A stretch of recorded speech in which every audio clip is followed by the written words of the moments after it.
Part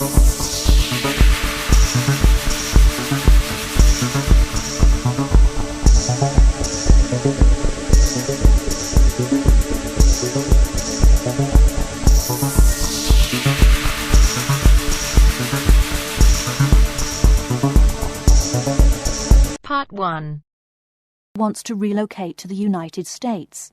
First, you have some time to look at questions 1 to 6.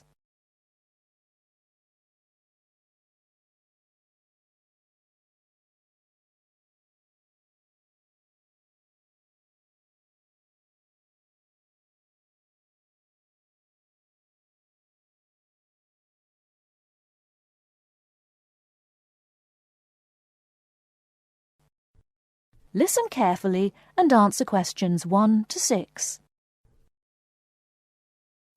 Good morning, and how can I help you? Good morning. My name is Sandra da Costa. I'm a first-year student and I'm a bit confused about a few things. I was told by a lecturer to come here. Okay then, take a seat, Sandra, and let me see how I can help you. Because this is your first year here, I'll need a few personal details. What did you say your name was again? Sandra da Costa. Is that Sandra? No, it's spelt with an O. So that's S-O-N-D-R-A. Mm-hmm. And can you spell your surname, please? It's D-A-C-O-S-T-A. Is that all one word? No, it's 2 words actually. Fine.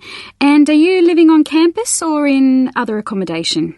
I'm living in university residences in Bramble House, the one on the main campus, room number 13. How are you finding it so far? Much better than I expected. I have quite a large room and we have a shared kitchen and bathroom. The other students I've met seem really friendly. That's good to hear. I think you've made a wise decision living on campus. Now, just a few more details and then we can go on to discuss what's worrying you. Where are you from? My mother is from South America, but I was born in the north of Spain. That's interesting. And one more thing. Do you have a number we can contact you on in emergencies? Yes, I have a mobile number. It's 07764 543302. Let's just check that. Did you say 07764 543332? No, it's 543302. That's fine, Sandra. Thank you. That's all the information I need for the moment. Before you hear the rest of the conversation, you have some time to look at questions 7 to 10.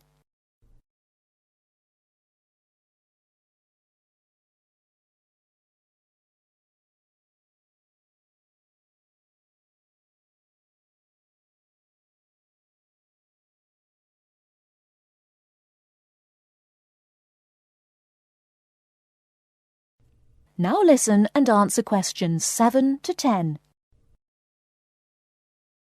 So, how can I help you? Well, I'm really worried about how I'm going to cope with university life. I mean, I feel like I don't know what's going on. Don't worry, Sandra. Most undergraduates feel like this in their first week. Well, maybe if I knew the campus a bit better, that might help. Do you have a map of the campus? Yes, I was given one during orientation week, but to be honest, I don't really understand it. Well, let's look at it together. Okay, we are here now in Dalton House. Mm-hmm. Opposite this building is the arts block, where you'll find the computers. The computer rooms are open from 9 a.m. till 10:30 p.m. weekdays, but closed on the weekends. Are there no other computers on campus? There are a few in the library that are available throughout the year, except Sundays. To get to the library, you keep going down University Lane, past the science block on your left. Opposite the science block are the chemistry labs, and the library is just on the right, next to Lab B. Fine. Another important building is the Students' Union. Turn left into Newton Drive. There are some trees and a little outside cafeteria. The Students' Union is just behind this. One thing I must check, have you sorted out your fees yet? Well, I filled in a direct debit form, so I suppose that means everything is fine. Probably, but you should go to the finance office just to make sure. It's at the end of Newton Drive. You'll need some identification, your passport or student ID. And is there a bank on campus? Yes, it's open normal banking hours and there is a 24-hour cash machine. The bank's in Isaac Street, which runs parallel to University Lane, where we are now. Go past Lecture Hall B and the bank is opposite, just before you get to Lecture Hall A. Great. Probably the best thing to do is to walk around and familiarise yourself with everything. Don't worry, it won't take you long to settle in. I'm sure you're right. I feel a lot better. I also need you to fill in this form for the tutorial file.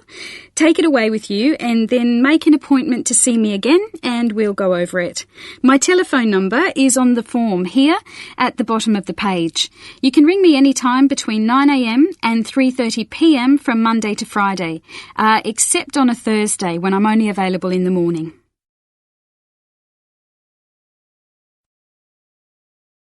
That is the end of part 1. You now have half a minute to check your answers.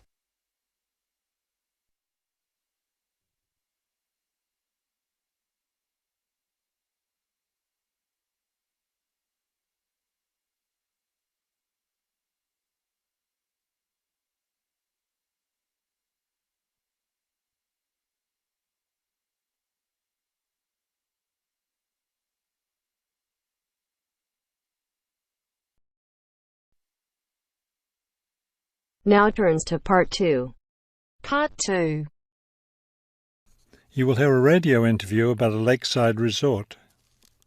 First, you have some time to look at questions 11 to 15.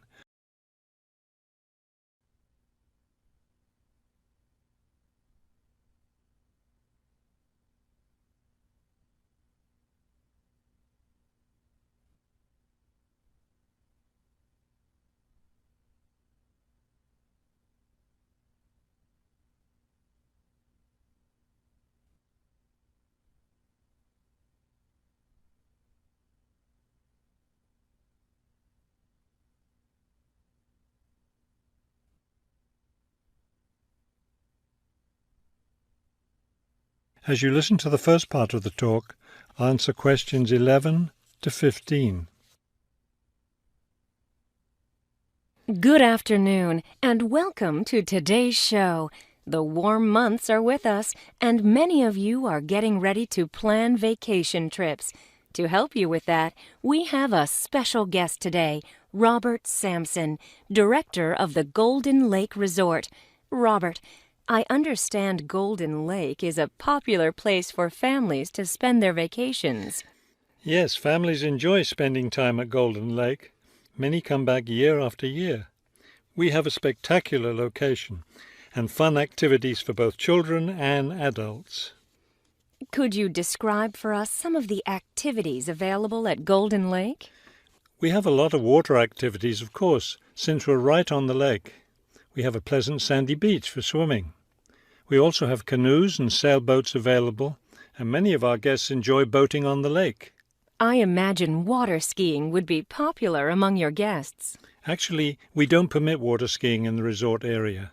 It can be dangerous for swimmers and for the canoeists too.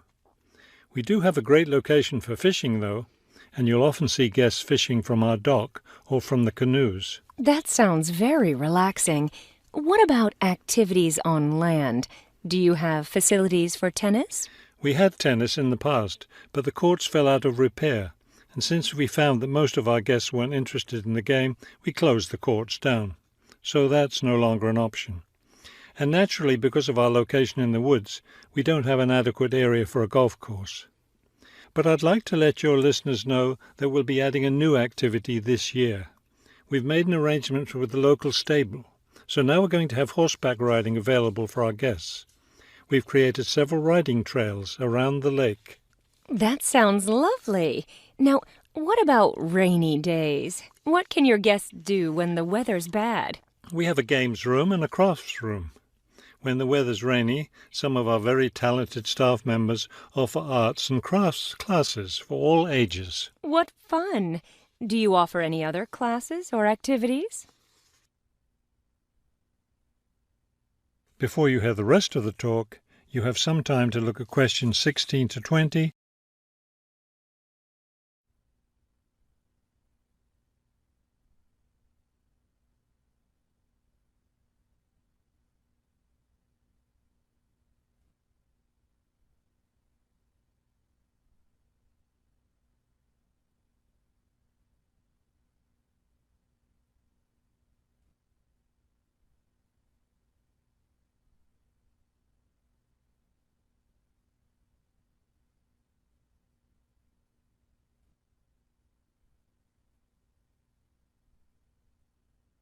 Now listen and answer questions 16 to 20. We have a weekly schedule of evening activities which anyone can attend if they choose. Every Sunday we show a film, always something that's suitable for the whole family. Monday's my favourite night because that's dessert night. Our cook prepares a variety of desserts and we get to taste them all. I'd like to be there for that. Yes, it's great. We get more serious toward the middle of the week. Our discussion night is on Tuesday. Discussion night? Yes, we discuss different current events depending on what's happening that week in the news. Then on Wednesdays we have lectures. We invite different experts to talk about local history or nature topics. This is actually one of our most popular evening activities. We found that our guests are really interested in learning about the local area. It sounds quite interesting. Yes, we've had some excellent speakers. Thursday nights are totally different because that's when we play games. That's especially fun for the children. The children love Fridays too, because that's talent show night. Everyone gets in on that. Staff, guests, everyone. It looks like you have a lot of fun at Golden Lake Resort. We do. And we end every week with big fun, with a dance on Saturday night. Now I understand a little more why Golden Lake is such a popular place for family vacations. With such a variety of activities, there's something for every member of the family there. There is, and I hope your listeners will consider spending their next vacation with us. That is the end of part 2. You now have half a minute to check your answers.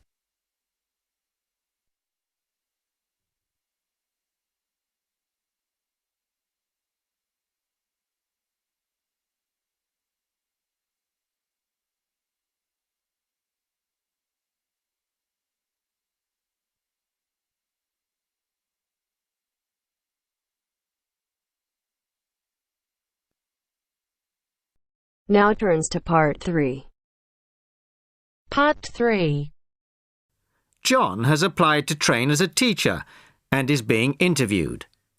In this stage of the interviewer will discuss John's previous studies and work experiences.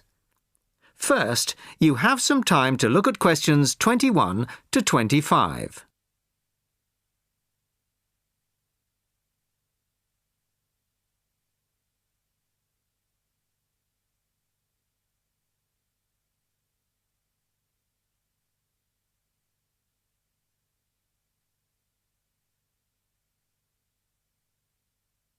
Listen carefully to the first part of the conversation and answer questions 21 to 25. Hello, come in and take a seat. You are John Evans? Yes, I am. Well, as I'm sure you're aware, the purpose of this part of the interview is to go over your CV and talk a little further about your previous studies and experiences. Yes. So, your first degree was in French, of course? Yes, with a minor in film studies. An interesting combination. Mostly French films, presumably? Well, European cinema in general, but with a bias towards French cinema. And your degree took 4 years? Yes. In the third year, I was an exchange student at Bruges University in Belgium. I was there for a full academic year, 9 months. Right. Well, you graduated 2 years ago, and then you took some time out, as it were. Yes, I spent 6 months as a volunteer working on restoring historic buildings in France. Was that with a well-known organisation? They're called Restoration Vacations here, but they operate under different names in several countries. I think they're quite well known. So, it was a 6-month vacation, really? No, I went for a week, but really liked it, and I got asked to stay on as a translator. Because I could speak French quite well, it was my job to liaise between the owners of the buildings and the English-speaking volunteers. That must have been a very enjoyable experience. Before you hear the rest of the conversation, you have some time to look at questions 26 to 30.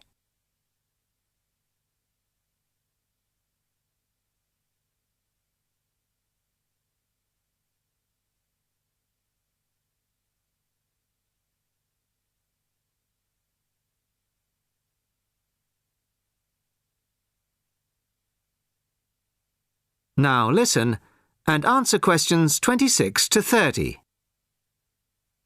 Well, it was certainly a very enjoyable experience to begin with, but after the first 3 months or so, I actually got a bit bored. I was talking about the same things every day. Bricks, cement, window frames, that kind of thing. It wasn't really stretching my French. Also, I wasn't getting paid, just free accommodation and food, plus some pocket money. Oh, I see. So then you started working for a bank in Paris. BCFC, I think. Yes. Were you doing entirely translating again? Well, translating was the major part of it, mostly from English into French this time. Official documents, letters, that kind of thing. Much more challenging. But I was also in charge of coordinating the translation work going on in the bank's offices in Switzerland, Belgium and other parts of France. Oh. What did that involve? It was simple, really. I just had to keep track of what had been translated in each office. To save wasting time having the same document translated twice in different offices.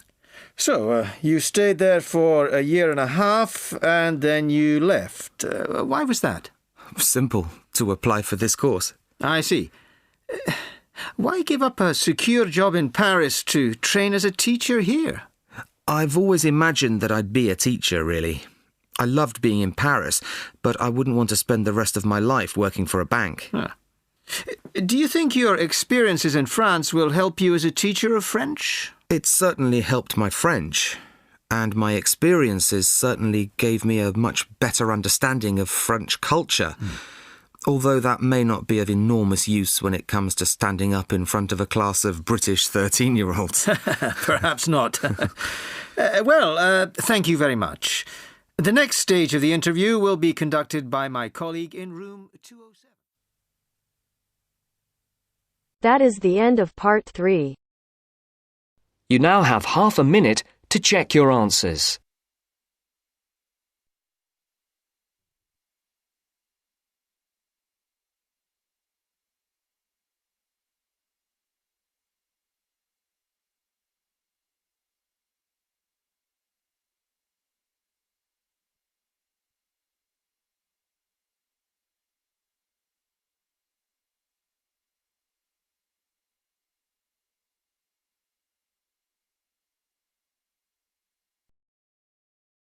Now turns to part 4. Part 4. You will hear a talk given by Dr. Miranda James. First, you have some time to look at questions 31 to 35.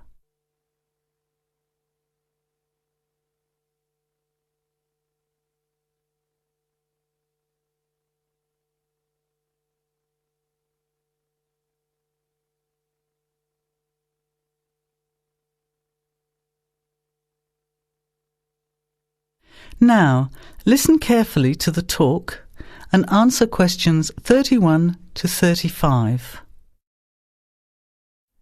Good afternoon, everybody, and welcome to the first in a series of talks we have arranged for the Overseas Students Association this semester.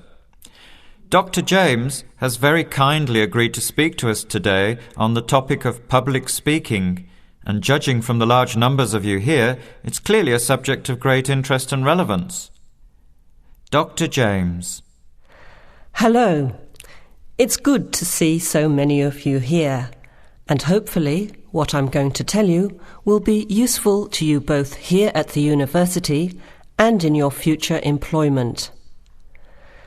Many people avoid speaking publicly, by which I mean in front of, say, 10 or more people. Not because they lack the ability, but mainly because they lack confidence, which is really only due to lack of practice. Today, as a consequence of the influence of television, audiences expect speakers to be relatively brief and to the point, in addition to being well-informed and interesting or entertaining.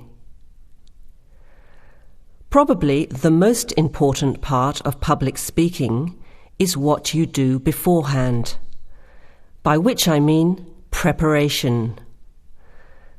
This includes practical details, such as knowing precisely what your topic is and exactly how long you are expected to talk for. You should also plan the content thoroughly. A good strategy is to write out the content as you intend to say it, and then make brief notes, preferably on small cards, which you use to talk from. This way you sound more natural. You incorporate pauses while you look at your notes, and you can then look at your audience while you are speaking. Never read your speech without looking at the audience. Eye contact is a very important part of communicating with an audience. So deliberately move your head and look around at your audience. Pauses are important, as most people, when they are nervous, tend to rush through their speech. Now you have some time to look at questions 36 to 40.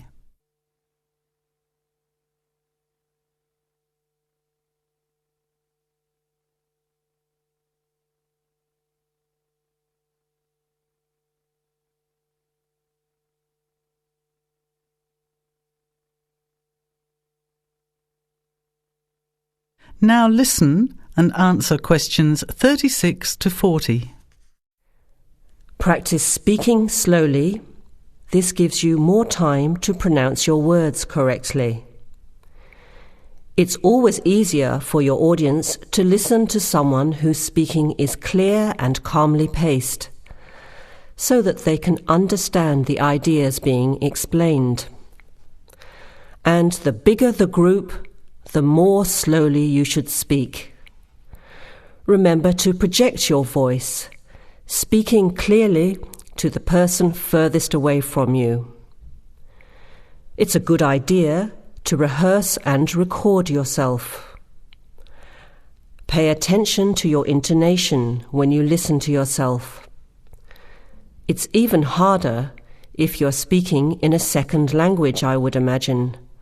But there's nothing worse than listening to a flat, monotonous voice.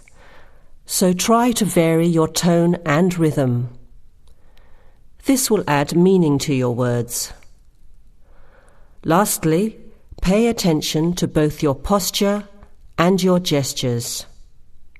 A confident person stands or sits in a small group with their head up, chin out, and shoulders back. Try to avoid scratching or fiddling with your hair or beard, or pens, jewellery, and so on. These movements can distract and irritate your audience. Yet you may be unaware of them yourself. Another reason for rehearsing, preferably with feedback from a friend, or better still, on video. I hope these few tips will make your experience of speaking in public a little easier. Remember, practice makes perfect. That is the end of part 4. You now have half a minute to check your answers.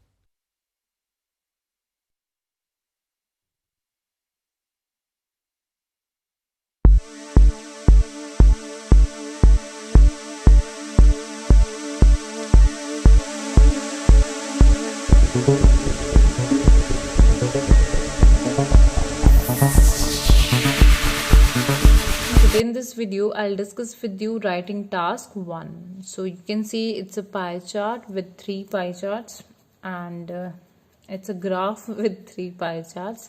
So let's see the question. The charts below show the percentage of 5 kinds of books sold by a bookseller between the years 1972 and 2012. Summarize the information by selecting and reporting the main features, and make comparisons where relevant. So these are the 3 graphs which represent the books sold by a bookseller in the year 1972, 1992 and 2012. So you can see there are 5 books. First is adult fiction, children fiction, biography, travel and others. So these kind of books the bookseller has sold in the 3 years.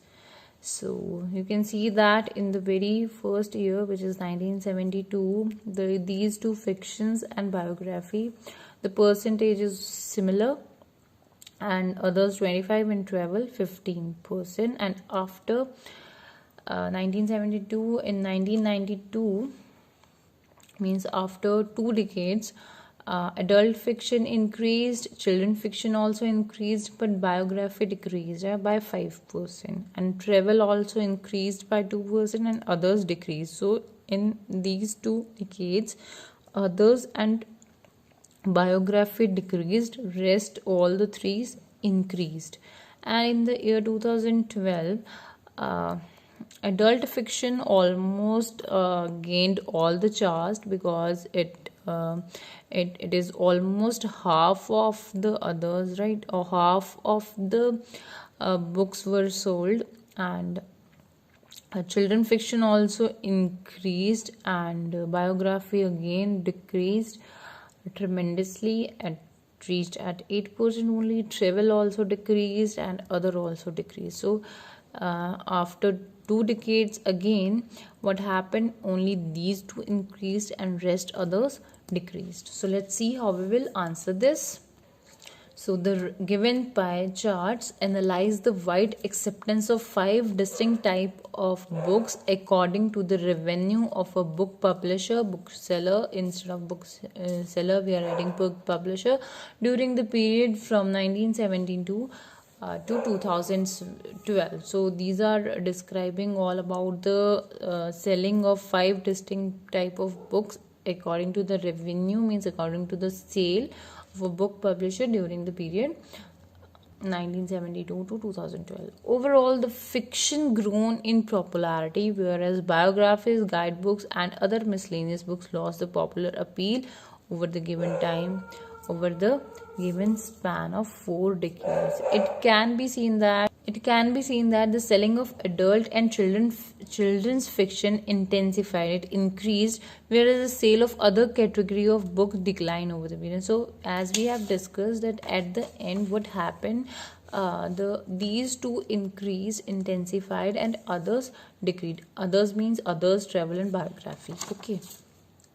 Now, in 1972, there was an equal selling of adult literature, children fiction, and biographies. As we have seen, they were 20%. So, which facilitated 20% each. Travel books had the lowest revenue of 15%, while all other books had the highest sale of 25%. So in 1972, you can say that travel books 15%, and others were having the highest selling in the year 1972 with 25%. In 1992, a quarter of the sales were of adult fiction, which increased by 5% from 1972.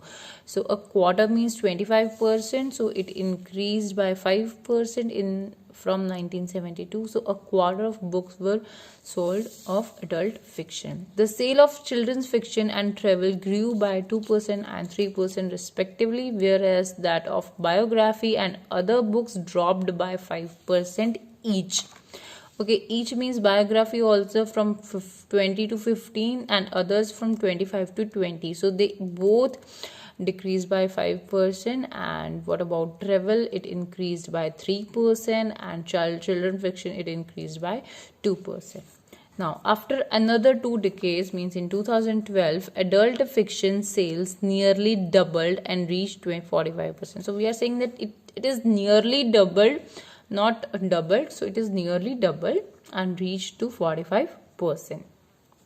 There was marginally more retail for children fiction, 25%, than in 1992. So what happened? There was marginally more retail for children fiction than in 1992. It was 22%. It reached at 25%. With the selling of just under 3/4, adult and children fiction jointly exploded in popularity. So they are just under 3/4. See, what is the quarter actually is? This is the pie chart, and these are the 4 quarters. If you know that, this thing is very good. If you do not know this, let me explain you. This is the first quarter, second, third and fourth. With 4 quarters we make a proper pie chart. So these are 25, 25, 25, 25. So this is all 100, right? So they are just under 3 quarters. So they both are this much in number, that they are just under 3 quarters. Okay. Adult and children fiction jointly exploded in popularity, means rest are all in sideline, and these two have gained a lot of popularity.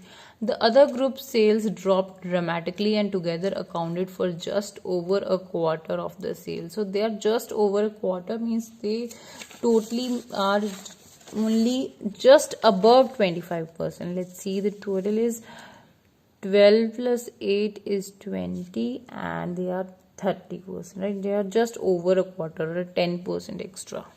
So this was for today. If you like the video, do hit the like button and subscribe to our channel. I'll meet you in the next video. Till then, bye bye and take care.